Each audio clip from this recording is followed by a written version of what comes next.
प्रक्रिया में सुधार होगा, अनुभव और सेवा का व्यक्तिगतकरण होगा और आपकी श्रृंखला में दक्षता होगी और लागत में कमी आएगी।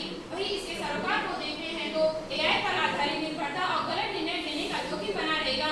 डेटा गोपनीयता और सुरक्षा का जोखिम भी बरकरार रहेगा।